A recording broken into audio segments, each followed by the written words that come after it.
que ya regresó, porque hoy es martes de mesa de seguridad. Pero bueno, hay muchos temas que abordar con el maestro Paco Cruz. Mi querido Paco, siempre también invitando a la gente para que a las 5 de la tarde, de lunes a viernes, se conecten a las videocharlas cruzadas con Francisco Cruz en los canales de Julio Astillero. Mi querido Paco, pues hay varias declaraciones, sobre todo esta, ¿no? La presidenta, como guía moral, ética del movimiento de transformación, va diciendo: hey, me pusieron mi iniciativa hasta el 2030 legalmente, pero moralmente, éticamente, pues desde el 2027, los que quieran, los que estén dispuestos, no al nepotismo. En su momento también dijo no a la reelección, pero bueno, que cada quien se asuma. Mi querido Paco, gracias por regresar. No, Vicente, nada que agradecer, al contrario, sí, mira, la cuestión con la presidenta es que ha dejado muy claro que no apoya el nepotismo, lo rechaza, no apoya la reelección, y ahí más bien son los intereses de los otros partidos y de todos los otros, digo yo, del PT, lo vimos claramente, del Movimiento Ciudadano, del Partido Verde, del PAN, del PRI, lo rechazan abiertamente. ¿Por qué, Vicente? ¿Por qué rechazan el nepotismo? Porque se convirtió en un negocio. El nepotismo es desde hace mucho, lo fue con el PRI, lo fue con el PAN, lo ha sido con todos los partidos, ha sido un gran negocio.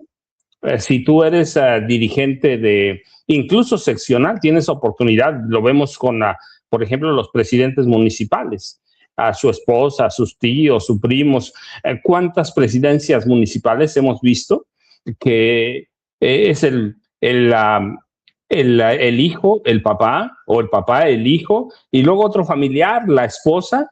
Ahora mismo, por ejemplo, estamos viendo el caso de San Luis Potosí, del Partido Verde Ecologista de México, con el Pollo Gallardo, pero estamos viéndolo, por ejemplo, en Metepec, con Fernando Flores, que acaba de ser partícipe de un gran escándalo por entrar a un deportivo con sus guardaespaldas armados.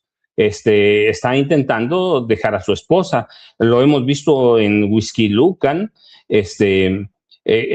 la presidenta municipal es esposa del senador panista, que también se inyecta Botox. Entonces, lo vemos en todo el país y vemos, aquí denunciamos en su momento lo de Salomón Jara Cruz, de Oaxaca, que es de Morena. Lo dijimos de Zacatecas, es decir, no hay un partido en particular, todos hacen un gran negocio con el nepotismo. Hemos visto, hemos dicho, por ejemplo, de la familia Monreal, ¿sí? De la familia Monreal, primero Ricardo, luego otro hermano, pero toda la familia bañada así, o sea, lo hemos dicho claramente. O por ejemplo en el caso de Alito, que no tiene su familia, pero tiene a todos sus cuates que hacían negocio. Aquí se lo denunció en su momento la gobernadora de Campeche, Laida Sansores San Román, con las grabaciones que hacía Alito. Vendía las candidaturas, incluidas las de representación proporcional. Entonces, el nepotismo ha sido un gran negocio. Vicente, algún día algún gobernador priista le preguntaron, bueno, ¿y por qué nepotismo? Y él dijo, así lo dijo: ¿en quién más puedo confiar? ¿En quién más puedo confiar?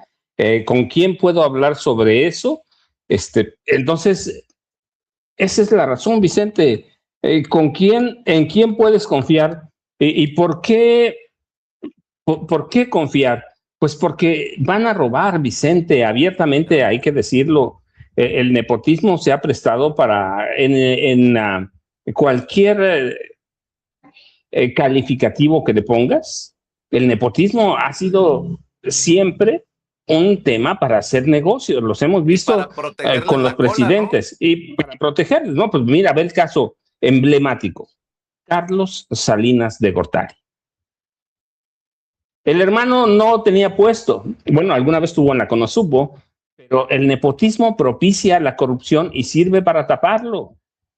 Velo en el Estado de México: Enrique Peña Nieto, ¿sí? Alfredo del Mazo Maza, Alfredo del Mazo González, todos primos, hermanos o sobrinos con José López Portillo. O sea, yo recuerdo mucho y yo te decía, alguna vez cuando Óscar Flores Tapia era gobernador del estado de Coahuila, le preguntaron por qué existe el nepotismo. Y Óscar Flores Tapia, ahí debe estar por ahí, si lo buscan, yo ahora cuando vamos platicando o recordando, pero Óscar Flores Tapia les dijo, bueno, pues solo confío en mi familia. Ni siquiera dijo que confío en mis congéneres del partido, ¿no? Dijo, solo confío en mi familia. Y así tenía a sus hijos metidos en el presupuesto, en las obras públicas. Y este sistema lo adoptaron todos los priistas, que venía desde mucho tiempo atrás, ¿va? Pero a Óscar Flores Tapia le hicieron la pregunta directita. Y él dijo, pues porque solo confío en mi familia, ¿en quién más puedo confiar? Y ahí estaba los hijos, las hijas, la esposa, los tíos, las primas. Así que tú ves a todo y los que no hicieron eso, robaron el dinero y dejaron a sus familias en una posición multimillonaria. ¿Ves el caso de quién? De Carlos Jan González. ¿Lo recuerdas? El profesor del estado de... Ese era Óscar Flores Tapia, fíjate, qué bueno que lo encontró Ceci. Este hombre dijo la verdad priista, solo confío en mi familia. Y Carlos Jan González es otro caso que tú dices, pues no, nunca metió a su familia. No, él tenía a todos sus amigos, pero a sus hijos que no entraron a la política, cuando se murió se descubrió nada más que de puro trabajo político les heredó 3,000 millones de dólares. 3,000 millones de dólares. No pesos, no centavos, 3,000 millones de dólares, Vicente. Así que los políticos priistas, luego los panistas, luego los de Movimiento Ciudadano, los del PAN y los de Morena también, claramente, adoptaron el nepotismo como una forma de vida. Y la presidenta, pero también el presidente López Obrador estaba contra eso, ¿eh? También el presidente, hay que decirlo, todo esto nace, ¿por qué? Porque el presidente López Obrador se oponía al nepotismo, rechazaba la reelección, así que el nepotismo, a través de hijos, primos, hermanos, compadres, prestanombres, se hizo un gran negocio. Se hizo Peña, yo lo dije en un momento, Peña era familiar de 7 gobernadores priistas, de 7. Entonces, Vicente, pues, una vez que un familiar entraba a la política, no tenías, es el primo consentido de Enrique Peña Nieto. Peña lo hizo gobernador, abiertamente, no lo digo ahora, lo dije en mis libros, él lo hizo gobernador. Entonces, tienes todas las pillerías del PRI resumidas ahí en el nepotismo. Pero bueno, claro, luego decir, este es Carlos Jan González, mira, el profesor, este hombre no metió a sus familias, pero todos sus amigos estaban en las nóminas. Todos, incluido, por ejemplo, fíjate, Roberto Madrazo Pintado. Roberto Madrazo era hijo, le decían así, hijo putativo de Carlos Jan González. Una vez que se murió su papá en aquel avionazo en el Cerro del Fraile en Monterrey, lo adoptó Carlos Jan González, políticamente hablando. Y él lo llevó, él lo educó, él lo estudió. Entonces, eso hacían los políticos, Vicente. Y te digo, el caso emblemático es Carlos Jan González porque se robaba dinero, pero en serio, 3,000 millones de dólares. El abuelo del Niño Verde, que fue gobernador de Tamaulipas, este hombre es hijo putativo de Carlos Jan González. Y le enseñó, ¿qué es Carlos Jan González? A robar. Entonces, ese era el nepotismo. No era, Vicente, hay que decirlo. Y cuando haces una radiografía del poder, te encuentras eso. Tíos, primos, sobrinos, y con uno que entrar a la política, con eso, los presidentes municipales inician a sus hijos en eso, porque es un gran negocio la política. Nunca se vio como una forma de servir al pueblo, se vio como una forma de servirse. Y estos son casos emblemáticos. Y el mayor, Carlos, es el del presidente José López Portillo, aunque yo digo que ahí entran todos los presidentes. Por ejemplo, Felipe Calderón, a toda su familia se robaban dinero para todos. No te lo digo ahora, lo documenté para uno de mis libros. Felipe Calderón, a toda su familia, incluida la familia de Margarita Zavala Gómez del Campo, desde que era secretario de Energía. Todos se enriquecieron brutalmente. Este hombre hasta para un chalet suizo le alcanzó. Y podemos documentar las cantidades que se robaban o desaparecían, porque porque no hay un término para eso que hacían, pero para mí es robo, desaparecer el presupuesto. Entonces, a cada gobernador que veas, ve cuántos gobernadores del PAN estuvieron presos. A Armando Reynoso Femat, por ejemplo, presos por eso. Y ve, si, a cada rincón que vayas del país, tenemos un gobernador, tenemos un presidente municipal, mira, José López Portillo, Vicente, todo mundo se acuerda de la Colina del Perro. 5 mega residencias, más de 100,000 metros cuadrados, y se robaron todo el dinero que pudieron. Su hijo inventó el huachicol real lo inventó su hijo, José Ramón López Portillo Romano. Desde Pemex sacaban todo el petróleo a través de ductos ilegales que les permitió instalar Jorge Díaz Serrano, que era el director general de Pemex. Pero todos los políticos robaban a placer, y seguramente todavía lo hacen. Hay que ver, te digo, ¿por qué el Pollo Gallardo en San Luis Potosí está empeñado en imponer a su esposa? Ha sido vinculado a cualquier... Eso, Vicente. Entonces, tú ves cuando Óscar Flores Tapia le preguntan, oiga, ¿cuál es la razón de ser del nepotismo? Óscar Flores Tapia le dice, solo confío en mi familia. Y cuando hacías un análisis de la nómina de Óscar Flores Tapia, pues ahí tenías a sus hijos metidos en la nómina, en los dineros de la tesorería, pero también en las obras públicas. Y eso, yo puedo hacer recorrido hacia atrás. Por ejemplo, cuando Isidro Favela llega a la gubernatura del Estado de México en marzo de 1942, contrata solo familiares, Vicente, para la gubernatura. Todos son sus familiares de Atlacomulco. Allí nace el grupo Atlacomulco, y él, porque lo documenté con documentos, valga la cacofonía de aquel 1942 que me entregaron, él les enseñó a crear empresas personales y darse los contratos de tal forma que nadie podía decir que estaban robando, pero sí estaban robando.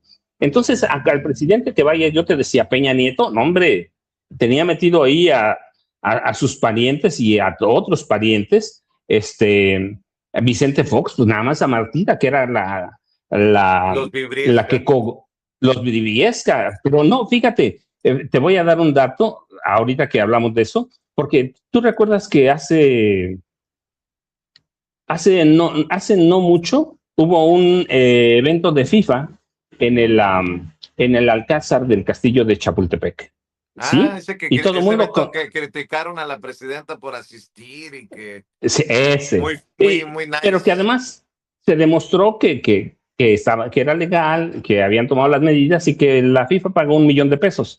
El Alcázar del Castillo de Chapultepec, que es la zona residencial histórica de los mandatarios de este país, que alberga, allí vivieron Maximiliano, Carlota, Porfirio Díaz. Pero bueno, eso fue la FIFA, sí, fue el 10 de junio. Y fue todo mundo al que invitó la FIFA y se demostró, pero se les olvidó que en 2001, Vicente, Marta Sagún Jiménez, o Marta Sagún de Fox, hizo un evento en el Alcázar de Chapultepec. Un evento. ¿Sabes cuánto recaudó? Yo digo se robó porque eso fue lo que escribí. ¿Sabes cuánto recaudó en ese evento, en el Alcázar de Chapultepec? $10 millones. Acudieron, no 1,000, yo dije 1,000 en su momento, luego me corrigieron, 900 y tantas personas, a las que le sacó $10 millones, la mayoría empresarios, en el Alcázar del Castillo de Chapultepec. Fue el 21 de octubre de 2001. Seguramente debes acordarte cuando Marta, invitó a Elton John. Y ahí fue en el Alcázar. Y el evento estuvo coordinado por el secretario de Educación, que era Reyes Tamés Guerra. El costo por mesa fue de $1 millón. No. $1 millón. Y finalmente recaudaron $10 millones, porque no dieron la cantidad en pesos, la dieron en dólares. Dijeron, bueno, pues se recaudaron $10 millones. Esos fueron solo lo que dieron los empresarios, Vicente. Lo que dieron los empresarios, aquellos cerca de mí. Y aparte estuvo el dinero que le dio Vicente Fox de la presidencia de la República. Así que tienes siempre, la política fue un gran negocio, Vicente. Oye, Paco, a ver, estás hablando de todos estos personajes y estás dando datos, hechos.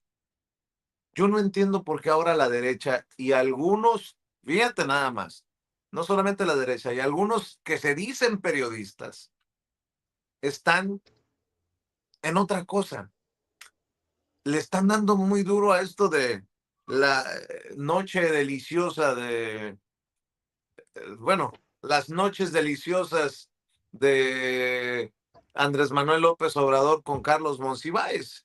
Eh, Fíjate, me da mucha tristeza que yo pregunto, ¿no? Obviamente es una locura que la derecha ande metido en quererle quitar hombría a López Obrador con estas declaraciones torcidas que concedió en una entrevista Monsiváis, pues gran figura de la comunidad LGBTQ más. A ver, yo conozco dos que tres, suponiendo pues sin conceder, pero a ver, yo conozco dos que tres amigos gays. Es más, sí, sí, lo voy a decir, que tienen más pantalones que uno que otro de estos machitos y más capacidad, porque en este país de muchos que tienen ese sentimiento homofóbico,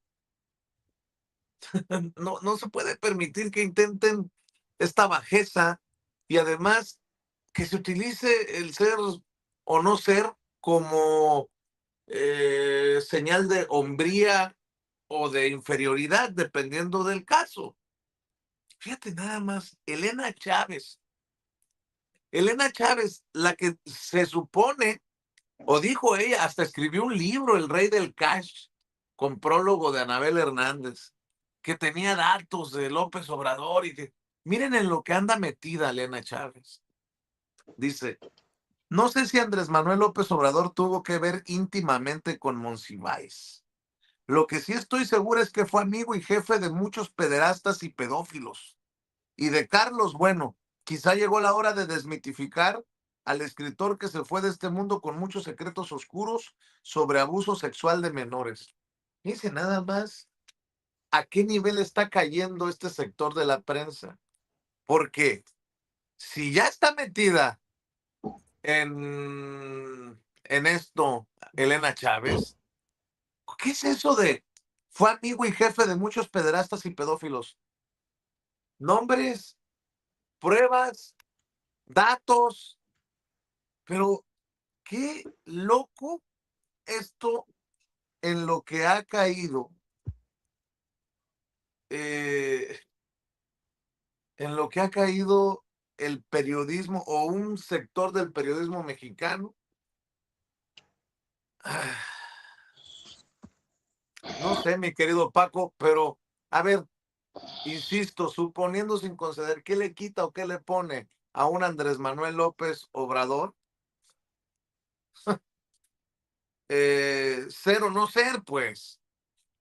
Y además, como bien decías hace rato, alguno de estos que le haya dicho en su cara a Carlos, al maestro Carlos Monsiváis, que era, no, porque no tenía ni valentía, ni cara, ni pantalones, ni nada. Hazme tú el chingado favor en lo que están ahorita muchos de estos periodistas, a ver si tienen los para hacer las mesas de tercer grado, de ADN 40. Bueno, de ADN 40 ya lo podemos esperar todo.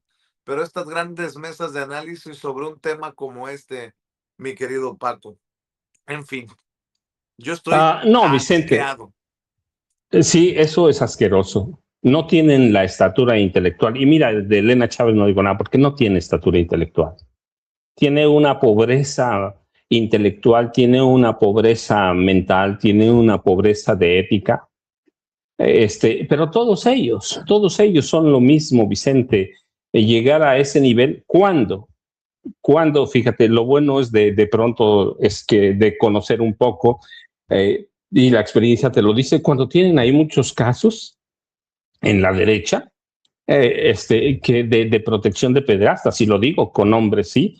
Por ejemplo, el cardenal Norberto Rivera Carrera, que fue obispo primado de México, o arzobispo primado de México, sí.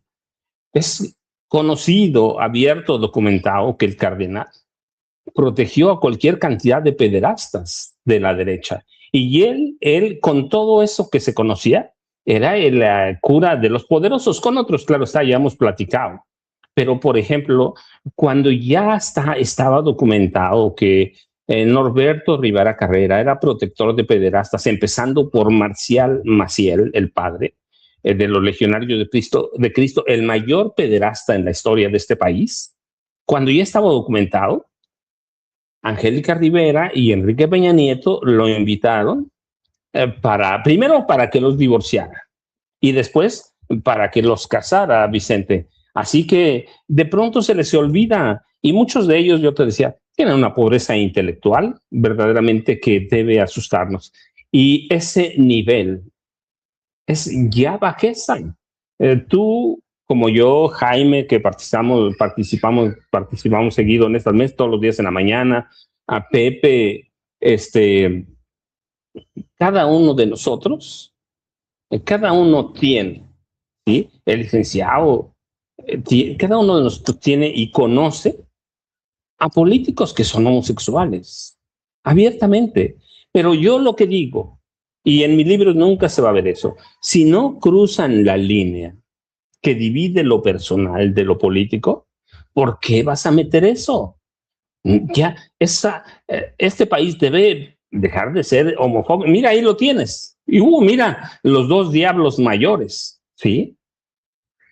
Pero ahí tienes a Enrique Peña Nieto que le pidió al cardenal Norberto Rivera Carrera que lo divorciara, que divorciara a la gaviota, porque él era viudo, y lo casara con la gaviota. Y el cardenal violó todas las leyes canónicas, violó todo lo que se pudo haber violado y los casó. Y nadie dijo nada. Angélica Rivera no solo estaba casada con el Güero Castro, tenía 3 hijas. Bueno, ¿cómo se llamaba el Güero Castro? Se llama José Alberto Castro.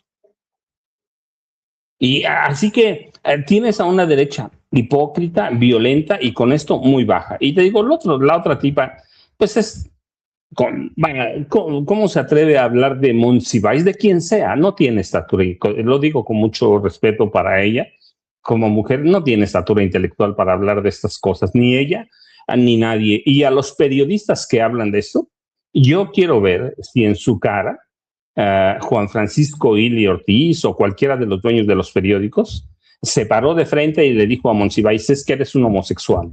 Yo quiero ver eso. O quiero ver que le hubieran dicho, a lo mejor se lo dijeron y lo publicaron. Yo no recuerdo que lo hayan hecho, así que les faltaba hombría. Pero hay una explicación, Vicente, por las que están cayendo a estos niveles de bajeza. La otra tipa es nada más como una copiadora que va siguiendo ahí. Si dicen rana, brinca, si dicen perro, ladra. Yo quiero ver a alguno de esos grandes dueños que le hubieran dicho a Monsiváis, tú eres esto, o Monsiváis, pasaste noches tórridas con Andrés Manuel López Obrador. No, porque son cobardes.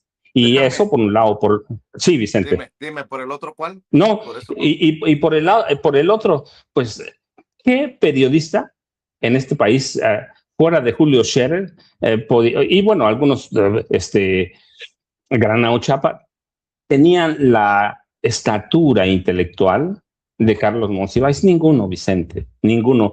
Así que esto que están haciendo es muy bajo, Vicente. Pues les digo, yo no sé si se trate de una fake news, pero me llama la atención que haya sido uno de los personajes que promovió esta nota, Héctor de Mauleón.